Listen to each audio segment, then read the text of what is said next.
like to pick and roll, I like to give and go, and it's basketball. Bow wow, let's go. Alors, j'essaie de dire à nos amis qui sont connectés en ligne que c'est parti. Alors, si vous nous regardez, vous allez recevoir un message tout de suite du genre.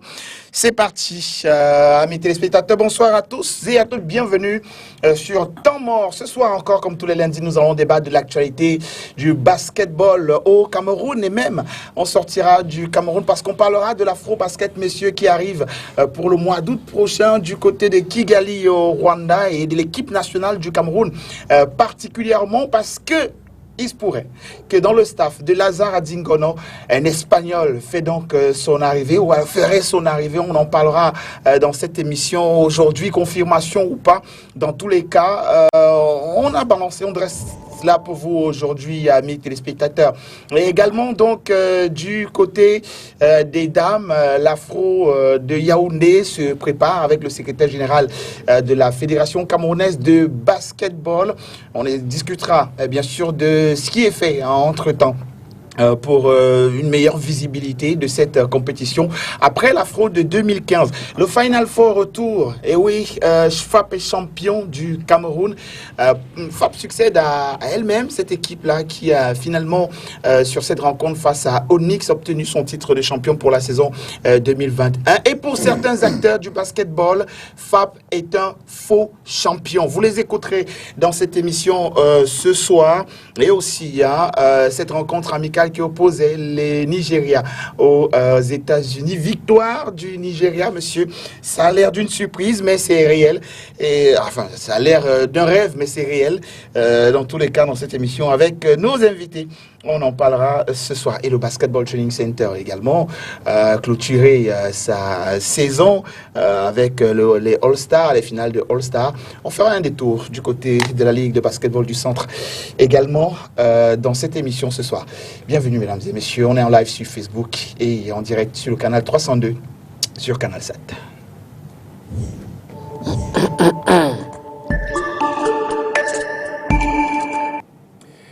Bonsoir Yves-Lionel Ngounou. Bonsoir Christian, bonsoir aux panélistes, bonsoir à nos chers téléspectateurs et téléspectatrices. Et un bonsoir particulier ce soir au coach Émile Mbela Ifosé du côté de Boya. On sait tous que c'est quelqu'un qui a un gros travail là-bas dans la région du nord-ouest et du sud-ouest. Un monsieur très engagé, très enthousiaste et qui continue de faire vivre le basket là-bas malgré les difficultés qu'on connaît depuis pratiquement 3 ans dans cette région. Et il est le nouveau DASA de l'université de Boya. Oui, il est très impliqué dans les activités de l'université de Boya. Et en même temps, il est le président de la Ligue régionale de basketball pour le sud-ouest. Donc il a plusieurs casquettes. Et voilà, on lui souhaite également tout notre soutien et encore beaucoup plus d'encouragement. Bien sûr. Yvan Kamoua, bonsoir. Bonsoir Christian, bonsoir à nos charmants téléspectateurs que je sais de plus en plus nombreux. Votre semaine commence bien? Oui, la semaine commence plutôt bien avec une journée qui a été plutôt ensoleillée en temps de pluie parce que nous sommes en saison pluvieuse. Un week-end qui a été très garni en termes de compétition de basket, Final Four, BTC et autres. Bien sûr.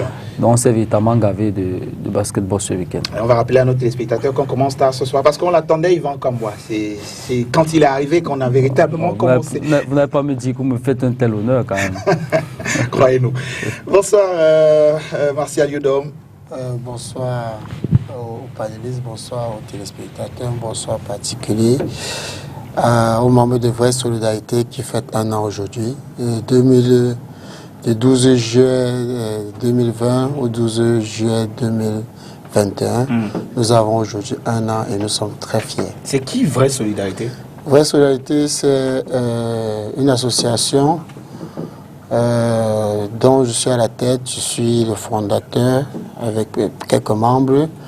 Nous faisons dans l'assistance de nos membres et dans l'assistance caritative en général. D'accord, c'est un groupe WhatsApp fermé, il faut rappeler au passage. C'est déjà ouvert puisque nous sommes en association. Ouais. Le président de la Ligue de basketball du centre est avec nous ce soir. Bonsoir Yves Salah et félicitations. One more time.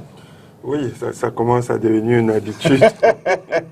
Ça fait 8 ans déjà que vous êtes vous trônez. Oui, il y a eu quelques intermittences des fois de Zumento, Bamenda All-Star. École de basket, c'était 2013. Le dernier titre, voilà. Et puis après, il y a eu l'ère de Béac, de Condor. Et apparemment, c'est un début d'ère de FAP. La Super Ligue du centre, finalement. Non, mais c'est bien, mais on a senti quand même beaucoup plus d'adversité cette année. C'est une bonne chose, ça permet que le niveau monte. Comme Yves Lionel, seulement aujourd'hui, hein, je penserai à un coach. C'est le coach Oba qu'on a enterré samedi. Et profiter. Je sais qu'il y avait d'autres plateformes de contribution. Il y avait les anciens de BA qui avaient les coachs, avec Capo. On avait lancé une plateforme additionnelle de collecte et je voulais profiter pour remercier vraiment tous qui ont contribué, nombreux, financièrement ou non, à ce que on puisse assister la famille de M. Oba. D'accord, Martial Yodom, vous avez fait le déplacement pour Yaoundé. Vous avez initié vous aussi, enfin, dans toute cette mouvance de contribution, aussi l'une d'entre elles. Comment c'était les obsèques, ça a été? Oui, un les plan qui avait obsèques été inhumé beaucoup plus tôt, parce avant. que, bon, décédé de Covid, disait-on, les obsèques officielles n'avaient pas eu lieu, et donc c'était ce week-end. Oui, nous avons fait le déplacement, 5 entraîneurs, pour représenter l'association des entraîneurs et le monde du basket aussi. Il était donc question de rendre ces derniers hommages à cette icône, tout ce qui va avec M. Oba, qui a tout donné pour le basket, qui a formé plusieurs générations de basketteurs, qui a influencé même les entraîneurs, moi particulièrement. Je ne cesserai de le dire, c'est toujours quelqu'un qui, à son contact, on gagnait quelque chose de plus. Donc nous sommes allés dans son village pour cette cérémonie, tout s'est bien passé. La famille a fait quelque chose d'extraordinaire, à la hauteur de ce qu'était ce grand homme, père de famille. C'est là-bas que j'ai découvert que c'était lui, le chef de famille, et que son départ était un peu lourd auprès de la famille parce que c'est lui qui trouvait les solutions pour tout. Donc décidément, c'était non seulement un monsieur au niveau du basket, aussi dans sa famille et pour tous les autres jeunes. Yves Tala, vous avez joué ce week-end du côté de Yaoundé, dimanche en U16 filles, en U16 garçons, en U18 garçons également. C'était le Final Six chez les U18 garçons. Et puis, donc, les résultats sont connus. Peut-être les rappeler au passage. Mendon est tombé face à Messassi, 60-12 en U16 garçons, 512. Et ça l'a emporté sur un point face à Vimli. Chloé s'est tombé face à Mendon, 29-43. Onyx 36, Vimli 40. Oui, ils ont joué 2 matchs, ils viennent de Balmaillon. Oui. Et donc, chez les garçons, pour le Final Six, Fusée est tombé face à Alpha 2, 63-84. Falcon l'a emporté face à AS Keep. Onyx également l'a emporté face à Friendship. Alors, je pense qu'on regarde un peu cette image qui a fait le tour des réseaux sociaux, pratiquement au buzzer. Ce panier, Yves Lionel, c'est simplement magnifique quand on sait que voilà. Qu'adviendra-t-il? 1, 2, 3, 4, 5, 6. Et panier finalement. Ça ressemble à un saut célèbre. Et rencontre des jeunes qui s'achèvent comme ça, c'est plutôt beau. Non, c'est bien. Je pense que le fait qu'ils jouent régulièrement renforce leur compétitivité. C'est un des championnats qui fait le plus plaisir à voir. Les U16, les U18, il y a une grande intensité, beaucoup d'enthousiasme pour ces jeunes. D'ailleurs, il y a des jeunes qui sont venus me voir pour me dire que c'est vrai que la saison va s'arrêter là bientôt. Qu'est-ce qu'on va faire après? Et donc, on a dit non, on va imaginer d'autres choses. Et c'est vrai que tous les week-ends, on prend énormément de plaisir à voir tous ces jeunes jouer. Et les demi-finales sont programmées pour le samedi 24 juillet prochain. Absolument. Ça sera le Final Four. Donc là, le Final 8 et le Final 6 nous ont permis de connaître désormais les qualifiés pour les Final Four en U18 filles, U18 garçons qui rejoignent les seniors, messieurs et dames. Oui. Et c'est tout ce monde-là qui jouera les 24 et les 25 juillet pour terminer en apothéose, on dirait, dans ces différentes catégories. Et donc, vous aurez Alf 2 face à Onyx, en U18 garçon, Friendship face à Falcons. Et en U18 filles, Onyx sera face à Fusée, Falcons sera face à Vogt. Chez les dames, Overdose, AS Keep the Dream, Onyx, Fab. Et chez les messieurs, Fab sera face à Niba, Onyx sera face à Alf. Attention, on aura peut-être en sortie de ces championnats-là la rencontre vécue hier, Fab, Onyx pour le champion de cette saison. Mais tout cela, ce sera donc pour le 24 et 25 juillet prochain du côté de Yaoundé. Et donc, disons-le, mais Yves Tala, le 17 et le 18, il y a un programme. Oui, le 17 et le 18, ça sera le tournoi final des petites catégories. Là, ça sera les U10, les U12, U14 filles-garçons, U16 filles-garçons, qui vont sur tout le week-end jouer pour déterminer les champions dans ces différentes catégories. Bien sûr. Et voilà le programme de la Ligue du Centre. Vous n'allez pas vous ennuyer dès le week-end prochain. Alors, Yves-Lionel Ngounou, le Basketball Training Center, dont vous êtes l'un des coachs, s'est tenu, vous avez froissé le visage, vous allez me dire pourquoi. J'ai peut-être employé l'expression coach qui serait peut-être la mauvaise, mais bon, l'un des encadreurs, c'est peut-être mieux dit ainsi. Alors, c'est des centaines d'enfants qui se sont encore retrouvés. On va voir les photos à l'instant, puisqu'on vient de changer de sujet à la régie, pour ces finales de All-Star Game en présence des parents, comme on voit à l'instant ces enfants-là. Raconte-nous cette journée, Yves-Lionel. C'était une très belle journée, la journée du samedi 10 juillet. Du côté du collège Liberman. La journée a commencé assez tôt, 8h30, les premiers matchs commençaient.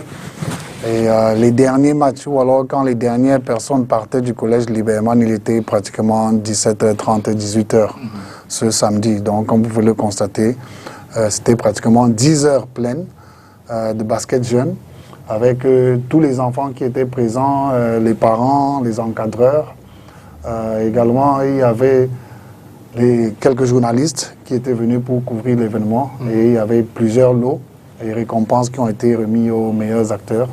Et nous tenons à remercier ici tous les parents, toutes les personnes qui ont rendu cette journée-là possible, qui ont contribué avec ces différents lots et contributions diverses. C'était une belle journée. Je crois que c'est resté mémorable. Et comme l'a dit tout à l'heure le président Yves Tala, il y a beaucoup, quand ils sont partis de là, ils étaient un peu en larmes parce que justement, c'était le dernier événement de la saison. Il y aura une pause, il y aura un break avant que la prochaine saison du BEAT ici reprenne encore. Oui. Et donc, les parents qui se sont prêtés au jeu, eux aussi. Oui. On a vu les parents au concours de lancer franc. Chaque année, en fait, c'est déjà un peu comme une routine. Chaque année, on essaye d'impliquer tout le monde, les parents. Quelques années, on avait vu, il y avait même des parents qui coachaient, qu'on retrouvait sur le banc de touche des équipes pendant certains regroupements. Samedi, il y avait des parents qui ont fait le concours de lancer. Il y avait 6, 3 messieurs et 3 dames, 2 messieurs et 4 dames. Et au final, il y avait un monsieur et une dame en finale et c'est un des parents qui a gagné. C'était assez intéressant. Je crois que tout le monde a pris du plaisir. Plus intéressant encore, Martial Yudom, parce que là, pour ce All-Star Game, il y avait des sélections qui ont été faites, les sélections U18, les sélections U16, les sélections U10 également. C'est des fichiers à exploiter quand on crée des sélections comme ça. Ça a l'air de rien pour un BTC, mais ça pourrait compter peut-être pour la construction d'une sélection, peut-être, je ne sais pas, régionale, à travers ce petit noyau-là. C'est dommage que ce genre de fichier ne soit pas récupéré par la Ligue ou la Fédération pour exploiter. C'est dommage que ces jeunes, en général, si jamais c'est le cas, en général, ne sont pas des licenciés effectifs. Parce que en réalité, ce qui fait une fédération, c'est le nombre de licenciés. Mais de moins en moins, la fédération a des acteurs licenciés. Et ça ne nous honore pas. Ce genre d'événement permet de mobiliser des jeunes d'une génération dans la ville du littoral qui se retrouvent régulièrement. Et ça fait en sorte que au quotidien, ils deviennent des amis. Et dans la vie active, ça pourrait nous aider demain d'avoir ces générations-là. Dommage que à cette initiative, les autres sciences, les autres centres ne n'ont pas rejoint le groupe jusqu'à là. J'encourage ce genre d'initiative et j'espère que on va multiplier ce genre d'initiative comme l'avaient fait les entraîneurs au départ, parce que le BTC a été la relève d'un mouvement d'entraîneurs qui consistait à regrouper les centres de formation et à faire ce qu'ils sont en train de faire. Certes, ils ont amélioré. Vraiment bravo à M. Elamer et à toute son équipe pour ce travail. Yvan, sélection U16, U10, les enfants se connaissent déjà, ils jouent déjà ensemble. On pourrait profiter de cela, pourquoi pas? Oui, bien sûr, je pense qu'on l'a déjà suffisamment martelé ici dans les éditions précédentes. Que normalement le sommet se prépare par la base. À la base. Et c'est ici l'occasion de saluer de telles initiatives parce que dans une région ou dans une ville comme Douala où il n'y a pas de véritable championnat de ces catégories-là, si on peut, je crois les championnats se limitent aux catégories U18 dans la région du littoral si je ne m'abuse, alors que tout à l'heure lorsque on a écouté Yves Tchala, il parlait des U10, des U12. C'est à cet âge-là qu'on peut susciter des véritables vocations chez les enfants. Et comme l'a rappelé Marcel tout à l'heure, le poids d'une fédération se mesure au nombre de ses licenciés. Donc quand vous avez des initiatives individuelles un peu isolées comme celle-là qui réussissent à organiser de telles compétitions et à lui imprimer une certaine pérennité dans la durée, logiquement, on devrait être capable de capitaliser là-dessus. Si on n'a pas les moyens d'organiser un championnat, dûment organiser un championnat dans ces catégories-là, on peut au moins s'appuyer sur ceux qui prennent de telles initiatives-là pour essayer de construire un fichier comme les uns et les autres l'ont dit tout à l'heure, de jeunes qu'on puisse suivre dans l'éventualité de pouvoir constituer une équipe nationale ou du moins des sélections régionales de ces catégories-là pour peut-être voir quelques-uns terminer dans des sélections nationales ou bien dans des grandes compétitions, des camps un petit peu internationaux comme on a l'habitude de voir. Et ceci pourrait permettre de mieux positionner la graine même du basketball camerounais sur l'échiquier international là, et donner la possibilité à un certain nombre d'enfants qui se sont vus susciter une vocation dans le basketball et qui aspirent faire une carrière professionnelle dans le basketball, de s'exposer un peu plus sur le plan international, parce qu'il en va de la qualité du produit local. Bien sûr. Alors, Léo, la question est posée tout à l'heure. Martial Udom regrettait qu'un tel fichier ne soit pas exploité pour une meilleure construction de la relève demain. Alors, comment est-ce que tout cela est organisé à la base? Est-ce qu'ils ont des licences, ces jeunes? Le fichier intéresse-t-il la fédération, la ligue? Est-ce qu'il y a un travail en commun qui est fait pour pouvoir maintenir ce petit bloc-là? Oui, avant déjà que je ne réponde à la question, je voudrais revenir sur quelque chose que vous avez mentionné précédemment. Quand vous avez dit que vous m'avez présenté comme le coach, un des coachs au BTC, vous avez j'ai un peu tiqué. Oui. Voilà, parce qu'il est important de rappeler que voilà, le statut de coach s'acquiert à travers une formation. Tout à fait. Je parle sous le contrôle de coach Martial Udom ici. Je suis un encadreur des jeunes. Voilà, c'est vrai, j'ai joué, donc je peux leur montrer un certain nombre de choses. Mais je ne souhaiterais pas qu'on me présente ici comme un des coachs du BTC. Bien sûr. On l'a rectifié, on l'a dit encadreur. Ça c'est important. Pour revenir donc à la question, il y a un fichier, et je tiens à préciser que tous les enfants de tous les centres affiliés au BTC sont des licenciés de la fédération. Parce qu'au moment justement où cela avait été mis sur pied, je parle du Basketball Training Center, il avait été rappelé à tous ces centres qu'ils devaient remplir les formulaires, envoyer les fichiers de chaque enfant avec les demi-photos et tout, afin que des licences leur soient attribuées à un prix forfaitaire. Donc c'est ce qui avait été fait. Et il avait été également mentionné à ces différents centres de formation de fournir des logos, de fournir toutes leurs informations, parce qu'il y a un site internet qui existe pour le BTC afin que ces informations soient mises à jour sur cette plateforme-là. Donc un fichier est disponible. Chaque année, il est renouvelé. On le transmet à la fédération et maintenant, c'est à la fédération de voir comment est-ce qu'elle fera pour la gestion du dit fichier. Mais rappelons que voilà, pour le moment, il n'y a pas d'équipe nationale U12, U14, U16 et consorts ici, là. Ça commence à partir des seniors dames, seniors messieurs essentiellement. Voilà.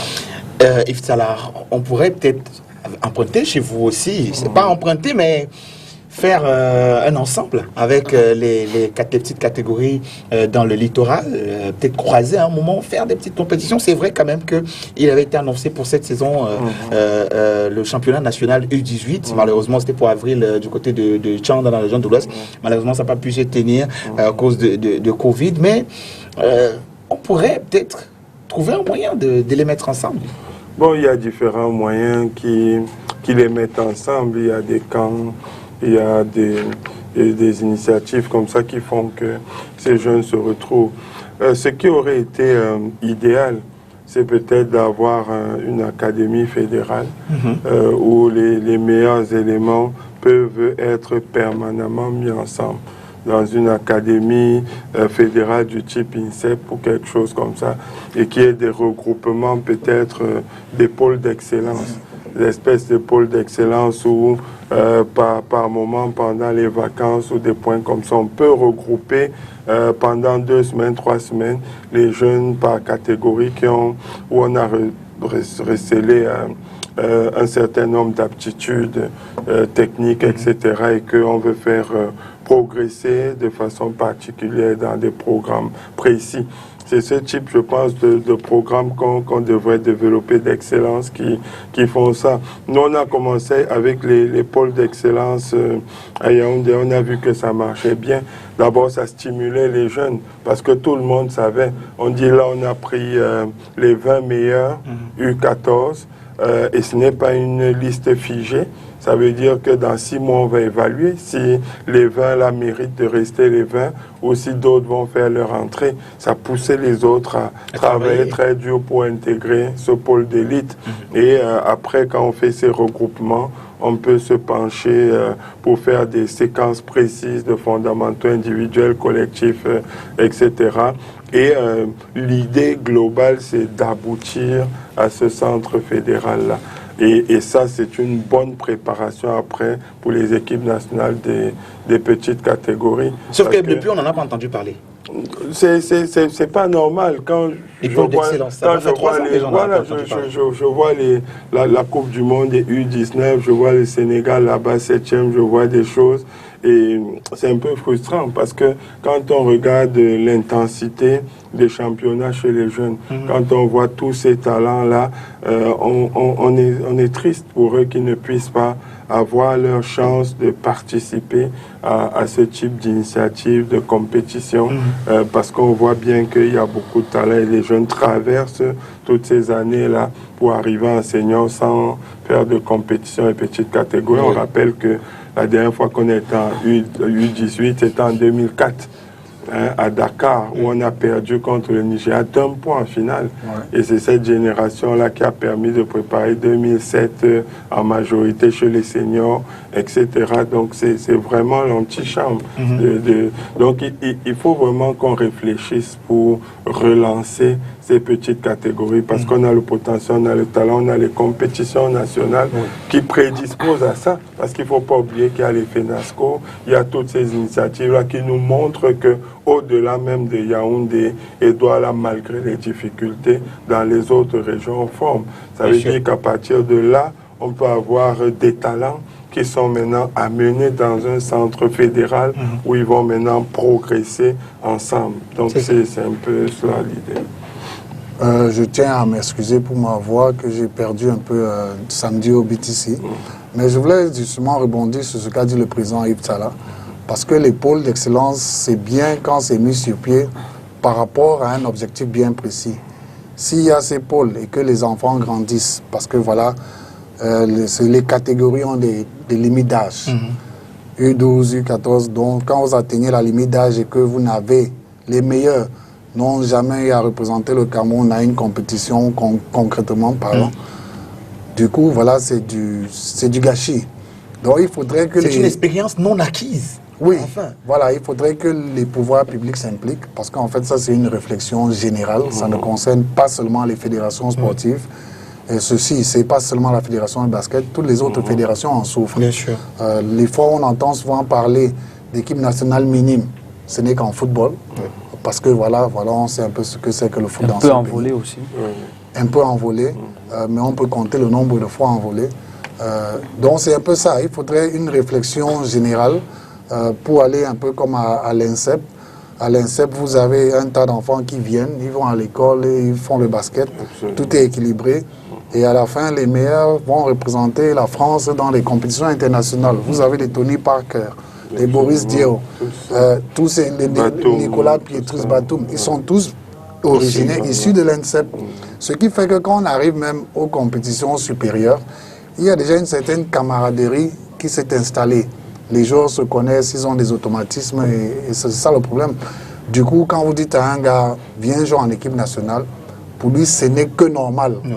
Parce qu'il vient pour voilà, continuer quelque chose qu'il a commencé. Il connaît, il maîtrise l'ambiance. Ouais. Et c'est pourquoi on a affaire, Yvan comme moi, des générations spontanées finalement avec les équipes nationales seniors. On entend juste que bon, il vient d'où?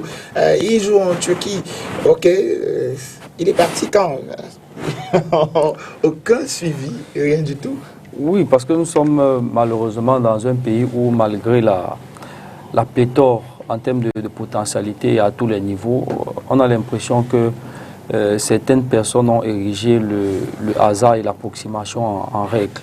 Quand vous regardez comment tu parles de génération spontanée, c'est pour ça que généralement moi, j'ai l'habitude de dire que les lauriers, les quelques lauriers qu'on a pu glaner dans certains sports sur l'échiquier international, ce sont plutôt ce que moi j'appelle souvent des heureux accidents de parcours, parce qu'en réalité, il n'y a pas une base sous-jacente qui est permis de fabriquer ces succès-là. Les autres ont évoqué un petit peu comment ça se passe dans certains pays. Normalement, c'est à ça qu'on devrait prétendre. On doit préparer les jeunes, c'est-à-dire qu'on doit mettre sur pied un canevas de performance. Le jeune sait que lorsqu'il entame sa formation, peut-être à 7-8 ans, voici les différents échelons qu'il doit franchir en termes de performance s'il veut terminer un jour à l'équipe nationale. Il sait qu'il doit faire partie des catégories jeunes. Il sait que les meilleurs dans ces catégories jeunes-là, en France par exemple, vous avez Claire Fontaine, qui est une sorte d'agglutination des meilleurs qu'on a pris dans des centres de formation sur l'échiquier national et qu'on prépare à arriver en football. Oui, je parle du foot. C'est l'INSEP, justement. Et dans certains pays, vous avez comme ça des... Je ne sais pas trop le terme que je peux utiliser, mais ce sont des sortes de machines de fabrication des talents. C'est-à-dire qu'au-delà du potentiel que vous pouvez avoir, on essaie de vous doter d'éléments qui peuvent vous permettre d'être performant, parce qu'au-delà du potentiel, il y a la performance. Et pour partir du potentiel à la performance, il y a des étapes qu'il faut franchir, il y a des rudiments qu'il faut avoir. C'est pour ça que vous allez voir dans les pays où les nations ont la chance de briller au très haut niveau, vous verrez généralement que ce sont des générations, ce sont des jeunes qui ont progressé ensemble dans les catégories jeunes et qui arrivaient à maturation au niveau des sélections nationales. Lorsqu'ils gagnent, ça devient quasiment quelque chose de normal. Naturel. Donc on saurait bien s'inspirer de ces façons de faire là. C'est vrai qu'on va toujours parler de sempiternel problème de moyens, mais je reviens encore à la question de la politique. Dans ces pays-là, ça marche comme ça parce qu'il y a une vraie politique du sport. Les États-Unis sont devenus les États-Unis aujourd'hui grâce au sport et au cinéma principalement. Ça veut dire que dans un pays, au niveau du, comment dire, dans la façon de penser, de projeter la politique d'un pays, si on intègre le sport, ça fait qu'on peut mettre sur pied un certain nombre de mécanismes qui puissent permettre à ce pays-là d'être véritablement performant en termes de sport sur la scène internationale. Donc les pays africains comme le Cameroun par exemple, où nous sommes tous d'accord en termes de potentialité, c'est-à-dire que on est débordé en termes de potentiel, mais pourquoi malgré tout ce potentiel-là qu'on peut déceler chez des jeunes à très bas âge, on n'arrive pas à performer au niveau des sélections nationales? C'est parce que justement on ne se dote pas des moyens en termes de mécanismes, en termes des procédés de formation et de capacitation de ces jeunes-là à la performance de haut niveau pour pouvoir avoir des sélections performantes. Bien sûr. Moi, je voudrais ajouter que je ne comprends pas comment notre fédération se limite à organiser le championnat et à s'occuper de l'équipe nationale du Cameroun. Pourtant, il y a des projets. On ne va pas attendre à la veille de l'Afro-Basket pour nous sortir de non nulle part comme ça, parachuter. Je pense qu'il faut penser, même si on est là de façon passagère, je vais dire le bureau fédéral, de lancer un projet. Honnêtement, quand on parle de moyens, il y a tellement de volonté au basket que quand on parle de moyens, je me pose la question. Voilà le deuil du père Oba. Il a suffi de quelques volontés pour qu'on soit à 2 millions de poussières pour les obsèques. Excusez-moi d'avoir avancé un chiffre. Et je pense que si la fédération est dépassée, il faut que même nous, les entraîneurs, on décide de créer un mouvement de ce genre pour qu'en fin de saison, on réussisse à faire une sorte de jamboree pour regrouper les meilleurs dans les 10 régions pendant 1 ou 2 semaines. Question de créer quelque chose avant même de voir comment forcer la main à la fédération d'accompagner une initiative pareille. Nous sommes surpris chaque fois.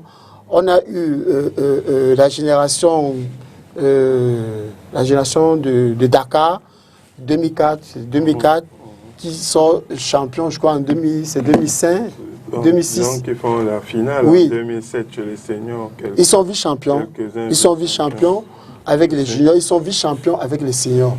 Et depuis, on a pu d'autres générations qui sont allées comme ça et qui ont fait presque le même parcours, allant des catégories inférieures et à catégorie supérieure. On a eu le même cas avec les filles, vice-champions ici en 2015 avec les filles. C'est un groupe qui était ensemble depuis 4 ans. Certaines même depuis 2009. Oui, qui sont même, je veux dire, 2009. Pour la plupart allés de ZIP, de la génération des ZIP de Yaoundé, pour se retrouver vice-champion. Et malheureusement, on est sorti vice-champion. Il y a eu une cassure. Une cassure avec le problème des primes qui ne nous a pas aidés. Et on n'a pas eu le courage de recommencer. Vraiment, moi, je demande à nos grands frères qui sont à la tête de la fédération, qui sont pour la plupart des entraîneurs, qui ont été pour la plupart des présidents de club, de penser à un projet clair qui va aider le Cameroun et d'avoir même le courage parce que il faut avouer qu'il y a la pression du ministère qui va investir sur un projet où il y a du résultat immédiat. Ça ne nous aide pas.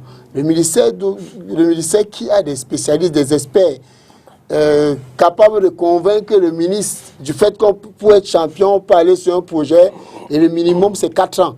On peut aller sur un projet sur 4 ans.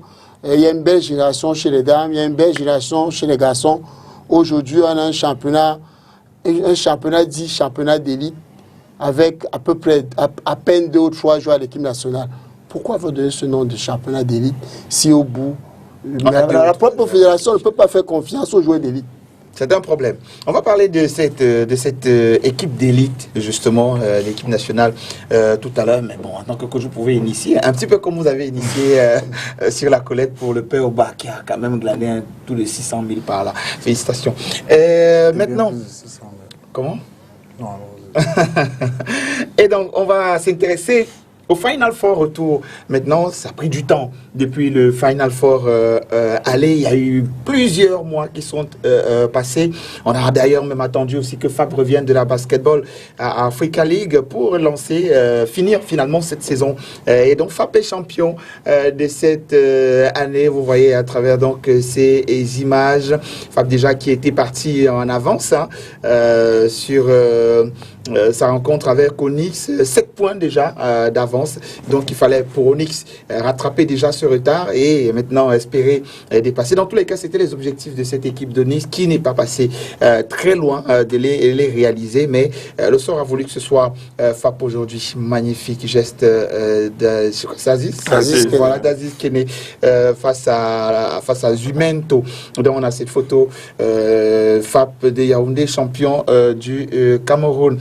On va écouter, finalement, Dunk Magazine aussi a fait sa part. Dans tous les cas, tous ces, je dis quoi, c'est ceux-là qui traitent de l'actualité sur le plan digital.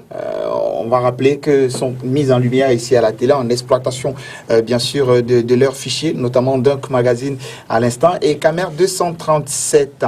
Je vous propose d'écouter d'abord le coach dans cette interview de Zumento et le coach Paul Titi Belate qui reviennent un petit peu sur ce Final Four qui aura duré 3 jours ici à Douala. Pas que Zumento a baissé l'intensité. On a joué au niveau où on était. Je pense que c'est les autres qui ont su relever leur niveau. Et nous, on n'a pas malheureusement su relever ce niveau-là, malheureusement. Donc je pense que c'est ça le principal problème. On n'a pas su relever notre niveau, mais on a joué notre niveau, mais on devait jouer à un niveau supérieur à celui par rapport auquel on a joué. Je ne peux pas tirer sur mes joueurs, non, parce que je pense qu'on a essayé, on s'est donné à fond. Même si on a quelques joueurs sur qui on comptait qui se sont comportés de manière irresponsable.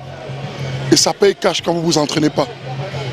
Mais je continue à dire, et j'envoie ce message à la Fédération camerounaise de basketball, qu'ils essaient de faire le maximum pour que, au niveau du littoral, le championnat régional se joue. Et vous allez voir que la finale va se jouer entre 2 équipes de Yaoundé. C'est parce qu'ils sont encore en compétition au niveau de la LBC, la Ligue du Centre. Nous, au niveau du littoral, ça fait 3 mois qu'on n'a pas joué un match de basket. On nous demande de jouer le Final Four. À un moment, ça paye cash. Vous pouvez vous entraîner pendant combien de temps, mais si vous ne pouvez pas jouer un seul match au niveau de la Ligue régionale du littoral, c'est pas compliqué. Et vendredi, on a fait ce qu'il y avait à faire. Quand vous voyez qu'on rate 8 lancers d'affilée sur le 4e quart-temps contre FAP, qui nous permettait de partir, parce que les 2 lancers de Ayarma, si on les met, on passe à 7 points. La sortie de balle, si on met, on passe à 9 points. Le match est fini. La répétition des matchs, on ne les a pas. À qui profite ce brouhaha-là? Je sais pas, j'ai l'impression que la fédération fait tout pour qu'il n'y ait pas de championnat au littoral. Est-ce que c'est pour le bétail électoral, pour nous dire demain qu'il y avait 50 clubs au littoral, et ainsi de suite? On ne comprend pas. On va compétir comment? Je vous promets que si le littoral nous met des matchs sérieux, pendant au moins 14 journées, on peut rivaliser avec le centre. Vous qui êtes de centre d'ailleurs, oui, le principal rival. Je suis d'accord dessus. Je pense que le rythme des matchs est important. Surtout quand on voit la cassure qu'il y a eu entre la phase aller et la phase retour. Ouais. Qu'est-ce que chaque équipe là a fait entre la fin de la phase aller et la phase retour? FAP a fait la Basketball Africa League. Ils sont rentrés, ils ont joué 3 matchs au niveau de la région du centre. Onyx n'a pas arrêté de jouer pendant toute cette période au niveau de la région du centre. Est-ce que les autres des adversaires de ces 2-là ont joué autant de matchs? Parce que c'est justement le rythme de la compétition qui vous amène, comme Titi a dit, on peut s'entraîner comme on veut, on peut faire même des matchs de préparation, mais ce n'est pas des matchs de championnat de compétition. Donc ça compte. Ça compte dans l'évaluation et il faudrait vraiment que justement il y ait ces matchs. Et je dirais même que même le centre a intérêt à ce que le littoral joue. Parce que c'est ça qui permet de relever le niveau global de compétition. Si ça devient trop facile pour les uns, ils plafonnent et ils ne continuent plus à progresser. Il faut qu'ils se trouvent des nouveaux challenges, il faut qu'il y ait cette adversité-là qui monte pour qu'eux-mêmes ils se remettent en question et qu'ils continuent de progresser. Martial Yudom, on n'a pas reconnu Zumento. Zumento qui sort champion de la phase la saison régulière, à la phase aller. Je vous dis champion face aux mêmes équipes. Et sauf que là, on se retrouve là avec un Zumento qui descend pratiquement au classement 4e sur 4 à la fin de ce Final Four. Ouais, c'est les autres qui étaient plus forts finalement entre-temps et qui ont travaillé. Les autres, on va dire, comme le président l'a dit, FAP a bénéficié de l'approbation de la balle. FAP est allé à la balle. Les autres étaient en vacances. FAP est revenu. FAP certainement s'est remis au travail. Le championnat ne se joue pas dans le littoral depuis 2 ou 3 mois. Le championnat ne se joue pas dans l'Ouest depuis plus de mois. Donc, c'était normal que Yaoundé, que le centre qui est encore en compétition, ait plus de matchs dans les jambes et soit un peu plus expérimenté pour gérer les situations. Zumento, pour moi, a été même une surprise pour se qualifier, parce qu'en réalité, c'était soit Étoile ou Université. Et ça aurait été un autre Final Four. On a tiré un peu ici sur le président d'une CAM qui a levé la main sur ce match, parce qu'on s'attendait à un Final Four magnifique avec UDL ou Étoile, qui, pour Étoile, avait fait un bon début de saison, et malheureusement, aux dernières minutes, n'a pas pu se qualifier. UDL qui s'est réveillé un peu tard, et qui, à la dernière minute... On va dire que chaque équipe avait son destin en main. Hein? Rien à voir avec le CAM qui aurait levé le pied. On revient sur une mauvaise organisation dans le littoral. Parce qu'avant de commencer avant de commencer le championnat d'élite, les équipes du littoral n'avaient pas commencé le championnat. En cours de saison, on a commencé, ce qui fait que l'Étoile a commencé très fort. 100 matchs a commencé à chuter. On espère, comme l'a dit le président du CAM, Titi Bellaté, que la fédération, qui aujourd'hui est notre seule porte réelle de sortie, parce qu'on disait encore... Crise. Oui, sortie de crise, parce qu'on disait encore l'article, je ne sais pas si c'était 36 ou 39, qui nous disait que soit le président de la Ligue convoque l'Assemblée générale extraordinaire, le président n'étant pas en vie au niveau du basket, soit les 2 tiers du bureau, ce 2 tiers du bureau n'existent pas, soit le président de la fédération. Je lance donc un appel au président de la fédération ici, je veux dire en tant que l'un des doyens, parce qu'il y a plein au-dessus de moi, que monsieur le président, prenez vos responsabilités, même si je ne sais pas, c'est dans une salle de classe, regroupez-nous, mettons de l'ordre au sein de notre fédération, au sein de notre ligue, pour que l'année prochaine, les choses soient meilleures. C'est un appel, je ne sais pas comment je vais appeler ça. C'est un SOS. Il en l'a, il va qu'à moi. Oui, mais c'est toujours dérangeant de voir un père qui pleure. C'est toujours dérangeant. Autant c'est normal de voir un enfant qui pleure, autant à un certain âge, on estime que le père a la maturité pour gérer un certain nombre de choses. Et je l'ai dit ici lors de la dernière émission, à un certain moment, il faut que ceux qui doivent prendre leurs responsabilités prennent leurs responsabilités. Moi, je suis totalement en porte-à-faux avec l'idée qui voudrait que on pense que la destinée du foot basketball camerounais repose aux mains d'un individu. Il n'est pas Dieu, je suis désolé. On a énuméré tellement de solutions, de possibilités ici qui puissent permettre de créer un chaos qui va les obliger à arranger les choses. Vous pensez que si vous les entraînez, vous dites aujourd'hui que vous n'entraînez plus, ils vont organiser quel match sans les entraîneurs? C'est ça. Si les joueurs aujourd'hui disent qu'ils font terrain mort, ils vont organiser quel match sans les joueurs? C'est de ça qu'il s'agit. La substantifique moelle du basketball, ce ne sont pas les dirigeants. Ce sont les joueurs, ensuite ce sont les entraîneurs qui ont la charge de former ces joueurs. Si ces 2 composantes-là principales, qui sont pour moi les plus importantes du basket, ne sont pas là, il n'y aura pas de basketball, quels que soient les dirigeants, même si le dirigeant vient de la planète Mars. Il n'y aura pas. Donc, il faut qu'à un certain moment... C'est principalement ce groupe-là qui en souffre. Oui, mais ils sont aujourd'hui dans une sorte d'infantilisation. Vous entendez le discours de Capo. C'est-à-dire qu'il se dédouane. Il dit... Il faut que les 2 tiers de l'Assemblée, que l'Assemblée n'existe pas. Pourtant, il y a des gens qui sont là, qui conduisent cette Assemblée. Il parle du président, il dit que le président est mort dans le basket. Pourtant, du bureau électeur. Oui, mais pourtant, du bureau, mais pourtant, de façon officielle, la Ligue a un président. Pourquoi vous ne pensez pas que vous, qui êtes de l'exécutif du bureau régional, vous devez aller voir le président pour lui dire, président, il est temps que tu prennes tes responsabilités, que tu convoies une Assemblée générale et qu'on arrange un peu le problème du littoral. Pourquoi vous pensez que... Titi Bellaté l'a dit tout à l'heure dans son intervention, si d'aventure le trouble qu'il y a aujourd'hui dans la région du littoral profite à l'exécutif actuel de la fédération comme bétail électoral, vous pensez qu'ils ont intérêt à ce que ça s'arrange? Entre-temps, qui paie?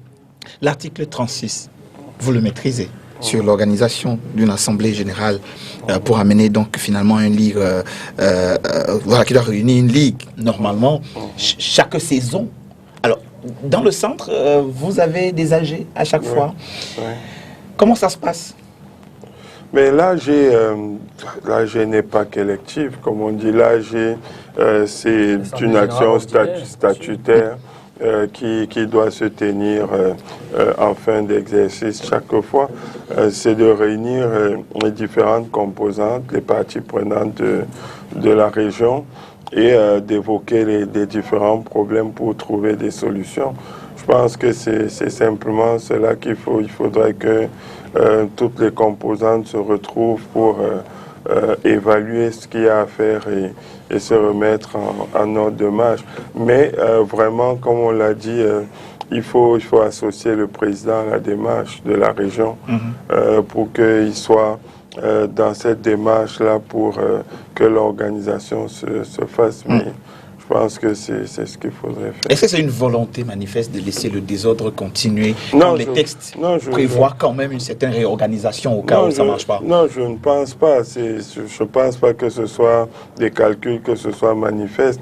Je pense simplement que les acteurs ont perdu l'habitude de se retrouver pour essayer de trouver les solutions. Est-ce que perdre l'habitude quand on a des responsabilités, ce n'est pas un peu le manque de volonté? Voilà, parce que des fois, après, ça devient des routines. À un moment, quand vous ne le faites pas, il y a certains qui vous rappellent que mais on a l'habitude de se retrouver quand même pour pouvoir partager, de faire le bilan de la saison et de se projeter sur la nouvelle saison. C'est un exercice qu'on doit faire et si on arrive à le faire, forcément, il sortira de là quelque chose avec un plan d'action et qu'on mette un comité chargé de veiller à ce que le plan d'action qui a été élaboré soit mis en œuvre tel que prévu. Alors, je demandais votre avis. Quand on est face à une situation, justement, où les gens ont perdu l'habitude, pour reprendre vos propos, parce que je vous conseille de ça pour justifier le fait que chaque saison on ne fasse pas de bilan, ça fait très longtemps déjà. Alors, Yvan Kamwa propose en termes de solution, c'est la même solution qu'Yves Lionel, juste à côté, à qui je ne vais même pas passer la parole sur ce sujet parce que sa position est connue, qui va d'ailleurs rejoindre les larmes de notre cher Martial Youdom, peut-être lui conseiller de se mettre dans la mouvance, d'arrêter parce que ça va pouvoir mettre en obligation de séance ces acteurs, c'est-à-dire qui arrêtent les joueurs et les coachs qui sont les parties les plus intéressantes du jeu. Oui, mais moi je ne pense pas que c'est une solution parce que l'arrêt peut aller à un casus belli, vraiment complète, une rupture complète. Qui fasse qu'après, c'est difficile justement de recommencer. Moi, je me dis, hein, dans l'idée, c'est qu'il y a une base de fonctionnement qui se retrouve là et que on se retrouve. Quand on dit qu'on se retrouve, on s'arrête à la fin d'une période. Au moment où on se retrouve, c'est la fin de la saison. Qu'elle se soit déroulée normalement ou pas, quand toute la saison est finie au niveau national, on considère que la saison est finie. Et donc, avant de recommencer la nouvelle saison, on dit, bon, maintenant, ça fait une saison, 2 saisons, 3 saisons qu'on n'a pas un championnat normal. Retrouvons-nous enfin pour poser les bases. D'abord pour dire, qu'est-ce qui fait problème ? Et pourtant, j'ai vu des belles évaluations faites par Titi sur les groupes, etc., pour dire, voici où les problèmes se trouvent. Et donc, voici, ces problèmes sont là. Qu'est-ce qu'on fait? On pose un vrai diagnostic, et puis à partir de là, on fait un plan d'action avec des personnes bien désignées, précises, pour pouvoir assurer le comité de relance. Et quand je vois ces éléments-là, je pense que le diagnostic est là. Il faut que les gens s'asseignent simplement et qu'on dise que ce diagnostic, il est là. Comment on fait pour combler ce gap? Comment on fait pour jouer 12 journées sans s'arrêter de façon ininterrompue? Comment on le fait? Les ressources, tout le reste, etc. L'organisation qui est chargée de faire quoi? Moi, je pense que c'est de ça qu'il s'agit. Et à partir de là, quand on pourra jouer sans s'arrêter pendant une période, le reste va suivre. On a été forcé de se retrouver dans ce sujet-là qui nous a ramené à la Ligue du Littoral. Simplement parce qu'un des acteurs majeurs de cette Ligue-là se plaint avec les moyens qui sont conséquents. Imaginez-vous tout cet argent qu'on met à pouvoir gérer une équipe tout au long d'une saison, surtout une équipe qui est complexe comme celle d'une CAM, où les joueurs, pour la plupart, ne vivent pas dans la région, donc il faut les faire venir beaucoup plus tôt, il faut avoir des séances d'entraînement beaucoup plus tôt, il faut payer les transports, il faut payer les salaires, il faut payer. Dans tous les cas, c'est de l'argent qui s'en va comme ça, et une mauvaise organisation finalement. Alors si vous voulez continuer de mettre votre argent, enfin il va prendre la parole sur ce sujet. Oui, non, je pense qu'il est important que que je prenne la parole. Ok. Je suis un acteur de cette ligue depuis pratiquement 16 ans. Et vous y avez mis les moyens avec Nonem, c'est pour ça que qui est sorti. Il est important que je prenne la parole. On avait une équipe affiliée à cette ligue pendant pratiquement 10 ans, 8 à 10 années. Et on a mis les moyens pendant pratiquement 8 à 10 années. Et pourquoi on est sorti? On est sorti justement parce qu'il y avait un certain nombre de choses qui ne fonctionnaient pas normalement. Le problème au littoral, ok, ça il faut le dire, c'est que les gens ne pensent qu'à eux, qu'à leurs propres intérêts. Quand ça arrange leurs équipes, tout va bien. Mais une fois que leurs équipes sont en ballottage, ce sont les premiers à vociférer. Plusieurs fois, je le dis ici, Martial est là, certaines personnes nous suivent. Plusieurs fois, on a tenu des réunions, que ce soit à Makepe, que ce soit à Bipanda, au Mojas, justement par rapport à trouver des voies et moyens, des solutions. Vous imaginez, vous êtes en réunion, vous décidez de quelque chose, vous sortez de la réunion, les mêmes gens qui vous ont dit que oui, nous sommes ensemble, ce sont les mêmes qui décrochent leur téléphone pour appeler les gens de la Ligue et leur dire que voici ce que le collectif est en train de prévoir faire. Et qu'est-ce qu'on fait? Vous qui comptez boycotter, on vous programme en première rencontre le week-end qui arrive. Comme ça, si vous ne venez pas, c'est forfait. Et on vous prévoit contre qui? Contre celui qui a appelé pour dire que vous comptez boycotter, parce qu'on sait que lui sera là. Il a gagné d'office. Donc forcément, il va gagner d'office. Donc vous comprenez que, quelles que soient les décisions que vous aurez pu prendre, ça ne va jamais mener nulle part, parce qu'il y a, excusez-moi l'expression, il y a des traîtres. Ok? C'est vraiment compliqué. Quand j'entends les gens se plaindre, je crois que vous connaissez déjà ma position sur le sujet. C'est pourquoi j'étais surpris de vous voir parler. Depuis, je regarde l'émission, j'ai regardé l'émission de la semaine dernière parce que j'étais arrivé en retard.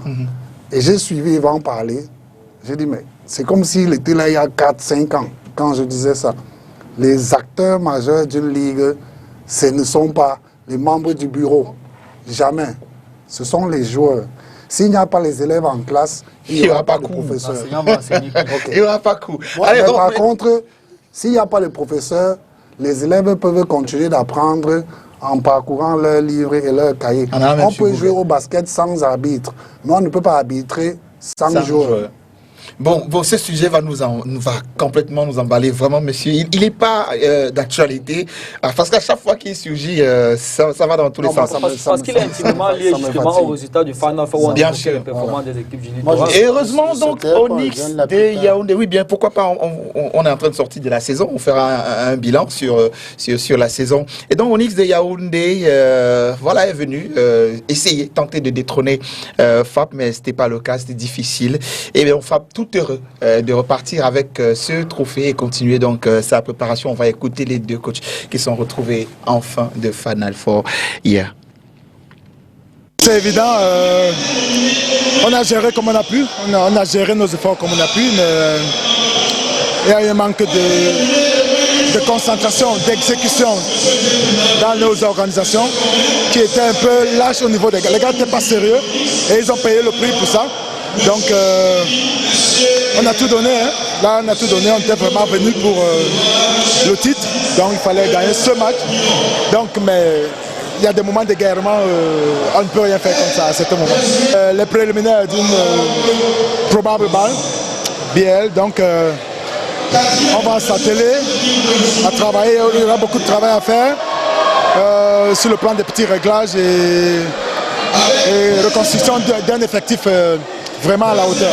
C'était un match particulier face à une superbe équipe d'Onyx, les frères de toujours, donc il fallait à tout prix ne pas sortir de notre objectif qui était celui de conserver le titre. Je pense qu'aujourd'hui, je peux me réjouir en tant que coach, avec une saison assez difficile, avec énormément de bouleversements, mais bon, Dieu merci et voilà, on conserve notre titre de champion du Cameroun. FAP, c'est toute une institution. FAP aujourd'hui, c'est également avec son président, le dynamique directeur du génie militaire, le colonel Kamgang. Cette année, nous avons essayé de faire des choses autrement. et de nous arrimer un peu au semi-professionnalisme. Je pense que pour la saison prochaine et pour la prochaine édition de la balle, il faudrait que tout le Cameroun, tout le monde du basketball camerounais se mobilise autour de cette équipe. Parce que ce n'est pas seulement une histoire de FAP Basketball, c'est le Cameroun qui est représenté. Et je pense que si les acteurs du basketball soutiennent vraiment cette équipe, on pourra construire une vraie équipe qui représentera le Cameroun à la balle 2022. Bon, on va dire que la saison a été, elle semble longue, mais elle a été courte. Elle a été courte parce que nous n'avons pas pu organiser toutes les compétitions qui étaient prévues. J'ai envie de parler du championnat national des U18 junior qui aurait dû se jouer en avril du côté de Tchang, mais pour des raisons sanitaires, nous n'avons pas pu honorer ce rendez-vous-là. Vous savez qu'à cette période-là, la pandémie faisait son retour au Cameroun. Donc elle a été relativement courte. Le championnat vétéran n'a pas pu se jouer non plus. La Coupe du Cameroun, dans toutes nos catégories, n'a pas pu se jouer. Par contre, pour la Coupe du Cameroun, c'est simplement qu'à partir de demain, nous devons complètement basculer sur l'international. Nous avons 2 Afro-Basket. Un qui devrait se jouer pour les messieurs à Kigali et celui des dames qui va se jouer à Yaoundé au Cameroun. Et donc nous devons organiser, nous devons nous orienter tous, la presse et tout le monde du basket, vers l'organisation de cette compétition. La première chose que j'aimerais dire, c'est que FAP a fait une compétition où elle a rencontré des équipes professionnelles. Vous savez tous, notre sport au Cameroun est encore amateur. Maintenant, pour ce qui est de l'organisation locale de nos compétitions, il faut savoir que nous avons proposé toutes les formules aux responsables de clubs. C'est les responsables de clubs qui ne sont pas capables de faire plus de matchs. Quand je dis plus de matchs, je veux dire au niveau national. Nous avons tout proposé aux clubs, mais tant qu'il n'y a pas les moyens financiers qui vont avec, ça va être difficile de demander aux clubs de se déplacer 2 ou 3 fois de plus. En fait, c'est ça la difficulté, c'est que financièrement, les équipes ne pourraient pas tenir. Pour qu'il y ait les 20 matchs de plus, par exemple. Mais il faut savoir que ces équipes, pour celles qui sont déjà dans la région du littoral et du centre, ont d'autres matchs à jouer. Donc, quand la plupart du temps, on n'a pas pu faire 20 ou 25 matchs. Non, les équipes du centre, par exemple, le centre fait un championnat en zone de uniforme qui va du début à la fin. Et les équipes du centre s'en sortent avec une trentaine, une quarantaine de matchs. Je ne dis pas que c'est assez, mais n'oublions pas derrière la tête que nous avons un sport amateur avec les aléas qui vont avec. La faute au sport amateur et les aléas qui vont avec. Des régions qui ont moins de matchs que d'autres. Et donc, si on veut écouter entre les mots, c'est que les ligues devraient s'organiser pour pouvoir aligner le nombre de matchs qu'il faut. Maintenant, sur le plan national, on s'en sort avec 10-12 matchs pour un championnat d'élite. Mais bon, la question des moyens se pose parce que c'est beaucoup de moyens à investir. Quand on va sortir de sa ville pour aller jouer 3-4 jours à l'extérieur, on reviendra là-dessus prochainement, messieurs. Alors, pour Paul Titi Belaté, président coach de FAP, de l'UNCAM, FAP est un faux champion.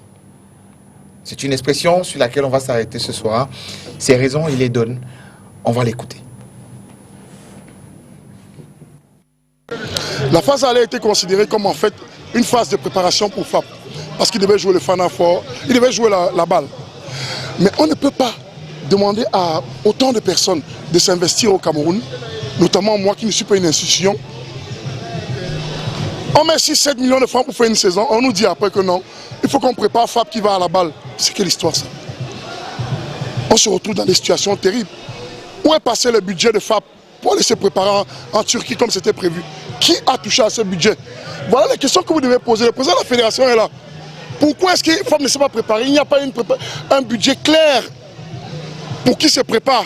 Pourquoi on a dû anticiper le Fana Fort aller pour se préparer, pour préparer FAP truc. Donc à un moment, oui, il faut le dire, avec les matchs en régional et tout ça, ils sont plus forts que nous. Mais il faut quand même aussi s'interroger sur la manière qu'on fait le championnat. Est-ce que c'est un championnat qui est fait pour FAP et que les autres doivent seulement suivre? Je ne sais pas si vous savez, mais n'hésitez pas à Tchang. La raison pour Tchang, on nous dit qu'ils ont changé de coach. Vous avez déjà vu qu'il y a dans le monde entier où parce qu'une équipe a changé de coach, elle ne participe pas à un regroupement. C'est incroyable. Si ce gars était venu à Tchang, il ne serait même pas au Final Four. Avec les problèmes qu'ils avaient dans leur groupe. Onyx est venu à Tchang hein, avec 7 joueurs. Pourquoi pas Fab? Il faut se poser des questions.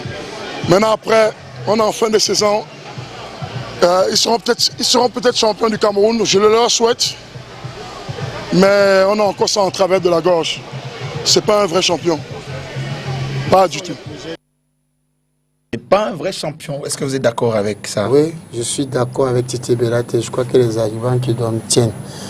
Si au premier regroupement, Fab n'est pas venu tout simplement parce qu'ils avaient changé de coach ou qu'ils avaient un problème d'effectif et que par la suite, on a programmé ce fameux match contre École de basket 2 fois pour que finalement Fab gagne École de basket sur tapis vert à Douala.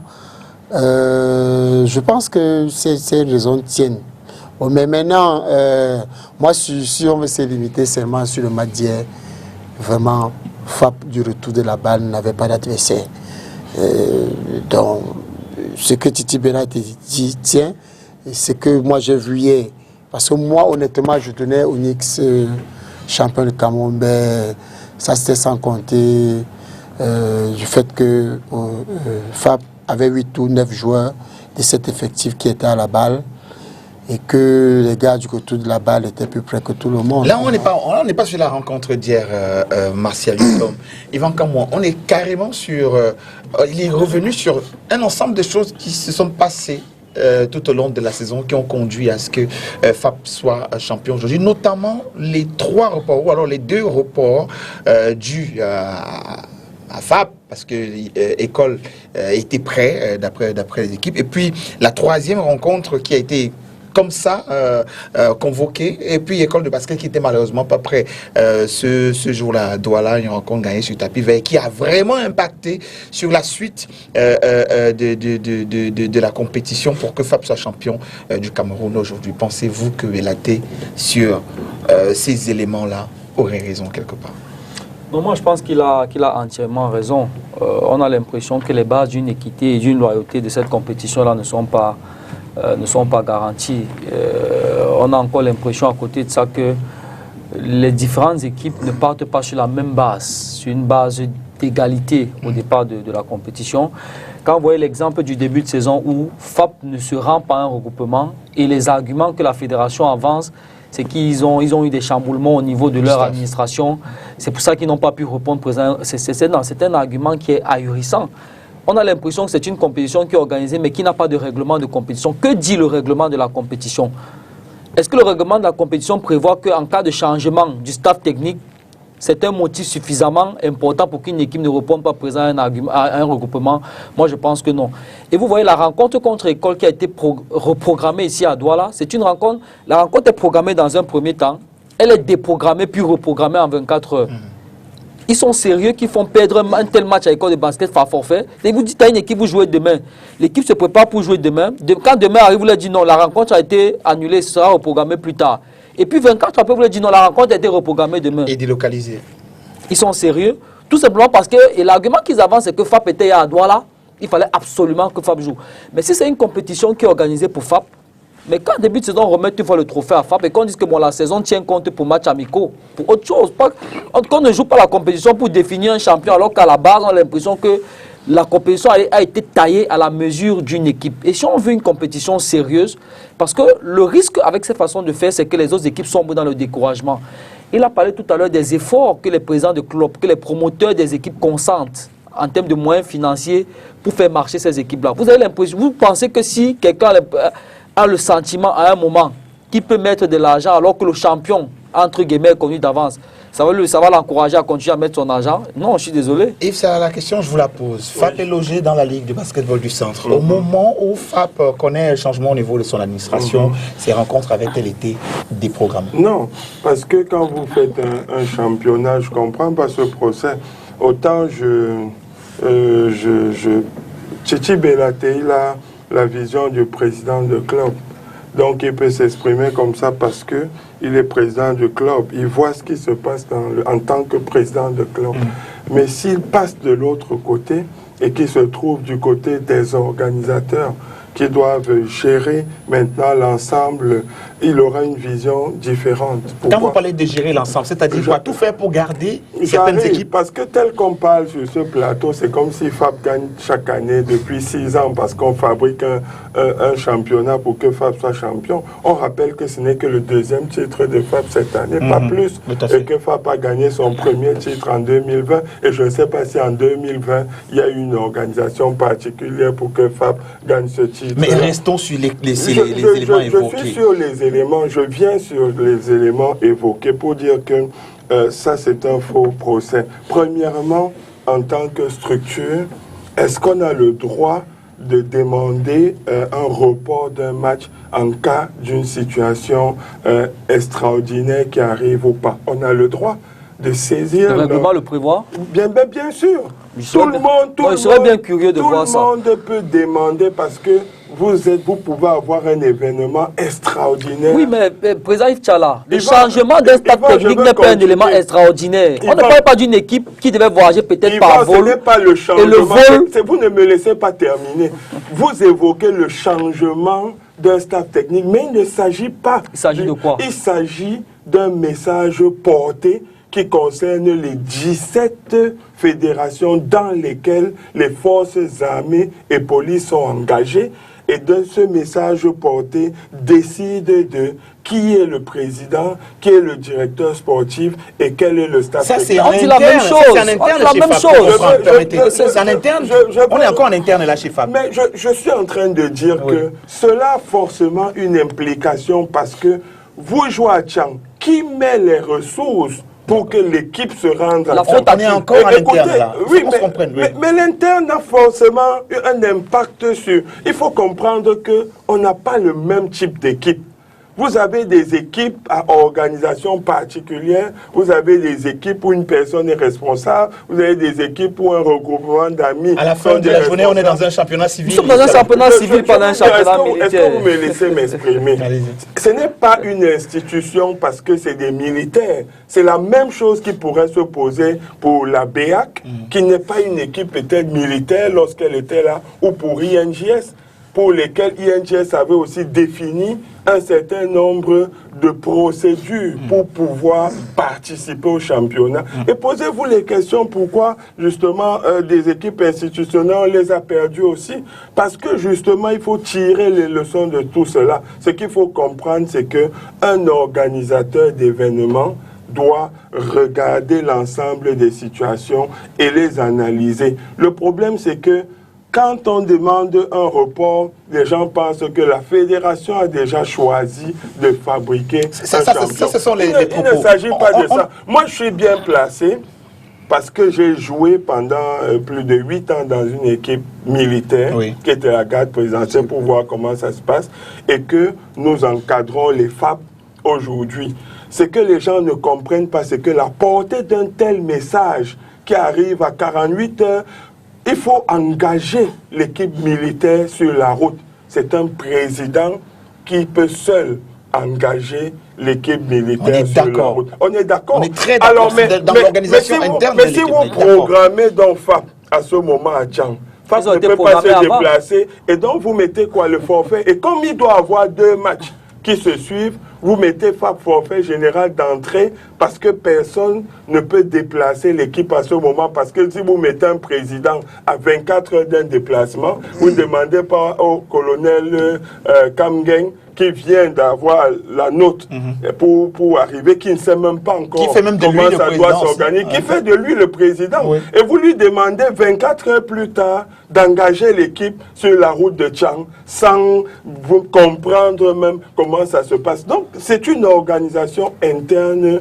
qui rejaillit sur l'aspect externe. Maintenant, moi, je veux dire que on aurait pu régler le problème autrement, peut-être avec École, pour dire que quand École a demandé le forfait, le report, d'analyser les éléments de report aussi et de pouvoir être flexible avec l'école. On doit pouvoir être flexible avec tout le monde parce que moi, dans cette situation-là, et je le dis, FAP n'aurait pas pu se déplacer parce que le colonel n'aurait pas pu mettre l'équipe.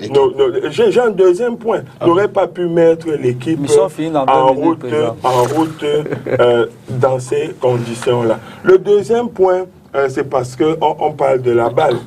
On dit FAP, il fallait anticiper le Final Four aller parce que FAP devait aller à Basketball Africa League. Vous, en tant que dirigeant, est-ce que vous voudrez que votre équipe, votre représentant national à Basketball Africa League parte sans match de compétition dans les jambes pour une première compétition qui aura ce niveau de visibilité où on regardera votre pays, où on va regarder. C'est pour ça que je vous dis qu'en tant que dirigeant, vous avez des enjeux supérieurs qui regardent d'autres choses. Et donc, à partir de ça, vous mettez... Il y avait un temps que la balle a donné à FAP pour pouvoir faire des rencontres avec les autres. Et il y a une période pendant laquelle FAP ne pouvait plus faire de rencontres, ni au niveau régional, ni amical, pour ceux qui parlaient de Turquie, avec les autres pour les protocoles Covid pour lesquels ils s'étaient engagés. Ça veut dire que on a dit en quelque sorte, voici la période où vous pouvez faire le Final Four aller. Si vous ne pouvez pas faire le Final Four aller à cette période, FAP ne pourra plus jouer. Si FAP veut participer à la balle, ne pourra plus jouer de match du tout jusqu'à venir à Kigali. Et là, vous prenez le risque qu'on a vu au volley, je disais ça à mes amis volleyeurs, que Port part à la Coupe d'Afrique des clubs en tant que victime expiatoire. Parce que partir sans aucun match, ça revient à ce qu'on disait tout à l'heure pour le championnat national dans le déroulé, c'est que vous sacrifiez votre équipe qui va jouer contre des équipes qui ont déjà une quarantaine de matchs dans les jambes en tant que professionnels. Et vous n'avez que 13 matchs une saison et vous vous privez même de 3 matchs qui peuvent au moins mettre quelque chose dans les jambes de votre équipe pour participer. C'est un suicide. Et ça, c'est votre explication. On se comprend quelque part, mais revenons sur la situation interne de FAP. On ne va pas discuter dessus. C'est une organisation vraiment interne et particulière qui a eu donc une incidence sur le championnat civil et qui a conduit à ce qu'on sait. On en avait d'ailleurs parlé ici. Intervenez. Je pense que le président a dit un certain nombre de choses qu'on avait déjà eu à débattre sur ce plateau. On ne va pas revenir dessus. Mais il a dit quelque chose vers la fin qui est assez intéressant, mais je pense qu'il était question, il aurait été souhaitable qu'un arrangement soit trouvé la flexibilité entre FAP et les autres équipes affiliées au championnat des ligues. C'est passé en force, ça. C'était passé en force. Bien sûr. Je le dis parce que là, on a l'impression que FAP a utilisé les autres équipes pour se préparer à aller à la balle, qui était la compétition la plus importante pour tout le monde, que ce soit pour FAP, pour la fédération, que pour les instances. Et on savait que voilà, elle est importante. Pourquoi? Parce qu'il y a des retombées pécuniaires, il y a des retombées financières. Maintenant, quand FAP s'en va, on revient, on donne, elle encaisse ce qu'elle devait encaisser, l'équipe. Et qu'elle revient, on attend avant de jouer le retour. Donc les autres, les autres se disent que oui, voilà, FAP nous a utilisé. Si on avait dit que, ok, FAP va partir, on va d'abord jouer la phase aller, FAP s'en va, en revenant, on va donner peut-être une enveloppe à chacun parce que certaines équipes se sont déplacées pour aller à Yaoundé. Toutes les équipes ne sont pas logées à Yaoundé. Si les équipes, vous avez dit qu'il fallait que FAP joue dans une période donnée. Si par exemple on disait que le Final Four aller n'avait pas lieu, FAP n'aurait pas eu les matchs de préparation dans les jambes, les 3 matchs du Final Four. Ok. Et elle a eu ces matchs, pourquoi? Parce que les équipes sont déplacées pour aller à Yaoundé. C'est ça. Maintenant, il fallait que quand FAP rentre... Mais qu'est-ce qui empêchait les équipes d'aller à Yaoundé à ce moment-là? Il n'y avait pas de souci à ce que les équipes... Laissez-nous réagir. Nous voulons réagir. Je veux savoir quel souci. Monsieur Yves Tsala, j'ai bien dit, vous avez dit que ce qui était plus important pour les instances, c'était la balle. Donc ça veut dire que le Final Four retour n'était pas important à ce moment-là. Maintenant, qu'est-ce qu'on fait des équipes qui investissent leur argent, qui paye l'addition à ce moment, tout pendant une saison pour jouer le Final Four? Parce qu'en fin de compte, quand on revient, et je pense que c'est pour ça que Titi Beletta dit que Fab est un faux champion. Un avis que je ne partage pas du tout. Fab mérite son titre de champion. Et au vu de ce qui se passe, Fab risque d'être encore être champion pendant les 3 prochaines années, qui sait peut-être même un peu plus.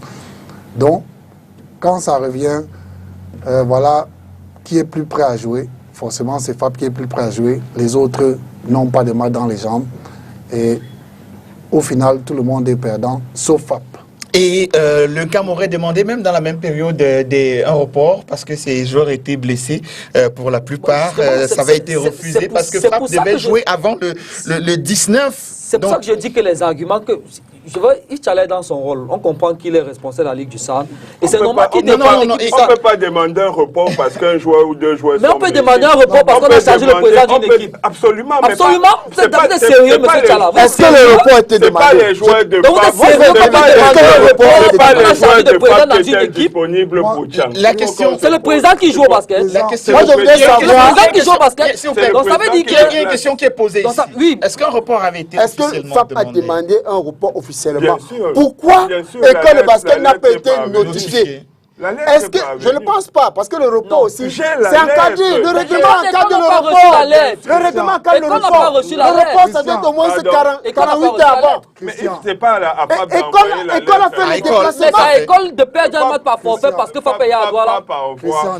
Donc Titi Beletta a raison. Écoutez Titi Beletta. Écoutez. Il y a un argument que je vais évoquer. Ah non, permettez que je recadre les choses d'abord. Si on a permettez que je recadre sur les propos de Titi Beletta, il n'indexe pas directement Fab. Il indexe la fédération. Reconnaissons-le, pas directement. Il indexe une équipe qui est devenue champion sur un ensemble de choses mises sur pied à cause de la fédération qui n'a pas été flexible. Vous évoquez tous la question de la flexibilité, il faut qu'on se comprenne. Également la question de la notification du report, de la demande du report, qui, à mon avis, n'avait pas circulé pour amener l'autre équipe à considérer également qu'il y avait un report en vue. Et donc, voilà, c'est passé en force à la fin. L'argument de préparer Fab, à mon avis, il y a tellement de mécanismes qui pourraient permettre que Fab se prépare même de meilleure façon que ce Final Four. Créer des sparring partners. C'est pas la même chose. Pourquoi On vient de dire la même chose. Mais pourquoi les matchs de préparation pourquoi la fédération, les matchs de compétition. Pourquoi il y aurait quand même un sérieux niveau d'engagement. C'est pas le même niveau. Est-ce que je peux poser une pourquoi question? la fédération rapidement. La réalisation doit accorder 5 minutes. Il nous reste 2 minutes sur les 5 là. Une question. Oui. En quoi est-ce que la participation de Fab à la balle a bénéficié aux autres équipes affiliées en élite? Moi, la première des choses, en fait, ce que je vais dire là-dessus, c'est que quand il y a cette visibilité sur le basketball camerounais et qu'on nous dise que... moi, j'avais une énorme fierté à ce qu'on dise que Zamalek est peut-être mieux en finale parce qu'ils ont croisé des adversaires plus solides que leurs adversaires de la finale, y compris les FAP par exemple en quart de finale. La visibilité que ça donne à notre basket n'est pas uniquement la visibilité de FAP, parce que la Basketball Africa League n'appartient pas à FAP. C'est le représentant du Cameroun chaque fois qui va aller. Donc, si on commence sur des bonnes bases, pour moi, la communication que ça fait sur notre basketball interne va profiter à toutes nos équipes. Moi, dans le profit, je ne veux pas que, dans le profit, je ne veux pas qu'on regarde directement les aspects financiers, parce que même les aspects financiers ne sont pas encore colossaux pour le moment sur un projet qui démarre. On ne va pas dire que FAP même a reçu, je ne sais pas moi. Et ça, on va sortir de cette émission. Donc je pense que c'est cette visibilité extrême qui a apporté de voir des matchs en direct sur des chaînes, de voir qu'on parle de nos joueurs. C'est quelque chose qui peut d'abord motiver les autres joueurs des autres équipes. Merci Merci Tchala. Conséquence finalement, au-delà de tout, vraiment le rapport direct, l'apport direct auprès des équipes, on ne l'a pas tout de suite vu, certes la visibilité du Cameroun à travers son représentant, mais il y a un championnat qui a pris un coup sur le plan local et Tchala s'est refait. Un championnat qui était satisfait. Voilà. Merci messieurs d'être venus ce soir. Je ne sais pas si on peut continuer ça en replay, mais derrière le générique, on verra cela, amis téléspectateurs. Donc rediffusion mardi 14h30, samedi 7h. Salut, on va continuer sur cette question prochainement. Bravo à Fab.